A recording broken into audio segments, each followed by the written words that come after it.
जय हिंद दोस्तों। पहले सीओ की लताड़, उन्होंने कहा ये घास दिखनी नहीं चाहिए, 3 मिनट में उखड़ जानी चाहिए, पे फाइन करूंगा नहीं तो सजा दूंगा। और ये घास है पार्थेनियम घास बोलते हैं, आपने सुना होगा, गाजर घास बोलते हैं। रिलेटेड एक मैंने ऑर्डर निकाला था, वो ऑर्डर लगता है समझ में नहीं आया लोगों को। अब ये देखिए संतरी एक मलुआपाड़ा के एरिया में है और इसके पास में ये पूरा पार्थेनियम भरा हुआ है। अगर मैं इसको उखाड़ूं तो मुश्किल से 10 मिनट लगेगा, लेकिन मैं नहीं उखाड़ूंगा। और यहाँ से लेके पूरा आगे तक इसको मैं समझाने की कोशिश कर रहा हूँ, आप लोगों को समझ में नहीं आ रहा है। बॉर्डर में इतनी मेहनत करके इसको कंट्रोल किया, अभी आदेश दिया इसकी अनुपालना नहीं हो रही है। आज के बाद अगर मुझे कोई मिल गया तो उसको 7 दिन का पे फाइन कर दूंगा। पार्थेनियम हिस्टेरोफोरस घास है और इससे बड़ा नुकसान होता है। आइए दोस्तों, सबसे पहले मैं बात करूंगा आखिर पूर्व सैनिकों के लिए क्या है खुशखबरी, और सीओ साहब क्यों संतरी को लताड़ रहे हैं कि 7 दिन का पे फाइन करूंगा और ये घास हट जानी चाहिए।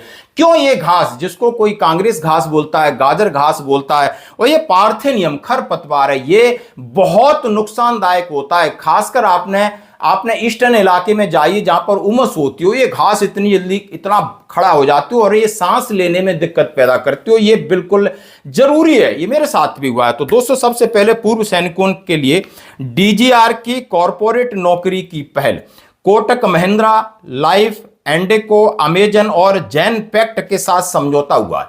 यानी इन 4 कंपनियों के साथ समझौता, कोटक महिंद्रा लाइफ इंश्योरेंस, एंडिको इंडिया, वीरांगना, जैनपेक्ट। अब इनसे क्या मिलेगा आपको फायदा, क्योंकि डीजीआर ने निजी कंपनियों के साथ साझेदारी क्यों कर रहा है? वो चाह रहा है कि आर्मी से, एयरफोर्स से, नेवी से रिटायर्ड हैं और जिनकी उम्र 40 साल के आसपास है, सेवानिवृत्त होने वाले लोगों के पास एक बेहतर नेतृत्व है, बेहतर संचालन और प्रबंधन की कला है, सुरक्षा, प्रशासन, तकनीकी संचालन, मानव संसाधन, परियोजना और संकट प्रबंधन, सब चीज का एक क्वालिफाइड जवान, इसको नौकरी मिलना चाहिए। सरकार नहीं चाहती कि आप एटीएम के बाहर जाकर के 6000 की चौकीदारी करो, किसी के घर की चौकीदारी करो, किसी होटल के बाहर आप एक नकली वर्दी पहन के खड़े होते हो, जहां पर जवान असली वर्दी, असली देश सेवा करके आता है। बड़े दुर्भाग्य की बात है कि हमारे हिंदुस्तान के अंदर हमारे एमओडी को अब इस बात को संज्ञान में लेना चाहिए। यदि आपको सेना की इज्जत करनी आती तो सैनिकों की इज्जत करनी होगी। सेना, हमारे सैनिक हैं, किसी के पीएसओ लगे हैं, किसी चाटुकार नेता को सलूट मारे जा रहे हैं, उसकी खिड़की खोले जा रहे हैं, कहीं होटलों के बाहर हैं, कभी एटीएम के बाहर हैं, कभी स्कूल के बाहर हैं, और नकली वर्दी, सिक्योरिटी गार्ड की एक वर्दी पहन रखी, जहां पर आपने देखा होगा वो वर्दी और वो फक्र, वो अंदाज, वो ट्रेनिंग और वो चीजें थी, हमारी सहूलियत थी, हमें इज्जत थी, और वो इज्जत इन नौकरियों में नहीं मिल रही। इसलिए सीधा सीधा कहा है कि इनको सिक्योरिटी के अलावा और चीज में भी इनको जॉब मिलना चाहिए। और इसीलिए डीजीआर को ये हुक्म दिए गए हैं कि आप जाकर के तमाम कंपनियों से अपना कंडक्ट बढ़ाइए और पूर्व सैनिकों के लिए बेहतर जो सेकंड इनिंग का आप उनकी समीक्षा करिए और उनको आप उसको प्रावधान को बनाइए। इसलिए कॉरपोरेट कंपनियों से लगातार संपर्क हो रहा है और 4 कॉरपोरेट कंपनियां हैं और जहां पर उन्होंने आपकी वैकेंसी नोटिफिकेशन अपलोड किया जाएगा। पूर्व सैनिकों उपयुक्त पदों के लिए आवेदन पत्र, एलिजिबिलिटी क्राइटेरिया क्या होगा, सारी चीज समय समय पर निकाली जाएगी। साथ ही उन्होंने कहा है कि वर्तमान में डीजीआर के साथ समझौते करने वाली कंपनियां मैं आपको बता देता हूं। कोटक महिंद्रा है, वित्तीय सेवा है, बिक्री, संबंध प्रबंधन, शाखा संचालक, रोजगार के अवसर, क्या कहाँ नौकरी मिलेगी। एंडको इंडिया है, उसके अंदर भी आपको आईटी का है, निर्माण है, लॉजिस्टिक है, कम्युनिकेशन है, एरोस्पेस है, और दूसरी और कंपनियों में मतलब सिक्योरिटी के अलावा तमाम तरीके के ऑप्शन उन्होंने खोल दिए गए हैं।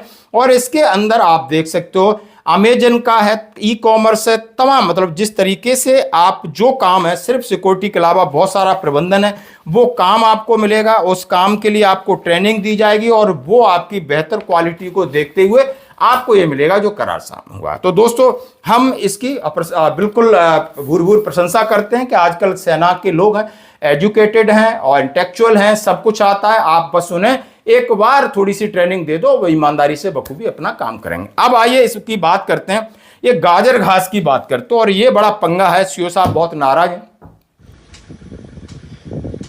पार्थेनियम से रिलेटेड एक मैंने ऑर्डर निकाला था, वो ऑर्डर लगता है समझ में नहीं आया लोगों को। अब ये देखिए संतरी एक मलुआपाड़ा के एरिया में है और इसके पास में ये पूरा पार्थेनियम भरा हुआ है। अगर मैं इसको उखाड़ूं तो मुश्किल से 10 मिनट लगेगा, लेकिन मैं नहीं उखाड़ूंगा। और यहाँ से लेके पूरा आगे तक ये नेशनल क्राइसिस है। मैं समझाने की कोशिश कर रहा हूँ, आप लोगों को समझ में नहीं आ रहा है। बॉर्डर में इतनी मेहनत करके इसको कंट्रोल किया, अभी आदेश दिया इसकी अनुपालना नहीं हो रही है। आज के बाद अगर मुझे कोई मिल गया तो उसको 7 दिन का पे फाइन कर दूंगा। ध्यान देना। ओवर।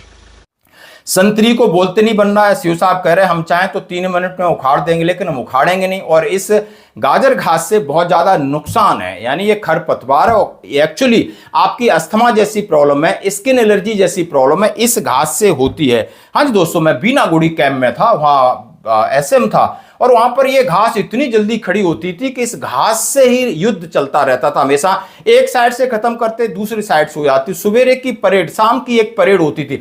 लेकिन दोस्तों जब पीटी में वहां से निकलते थे, उमस होती थी, तो सांस लेना मुश्किल होता था, लोगों को बहुत सारी समस्या होती थी। और इसी को लेकर सीओ साहब ज्यादा चिंतित हैं और अपना गुस्सा दिखा रहे हैं और सजा की धमकी भी दे रहे हैं। धन्यवाद।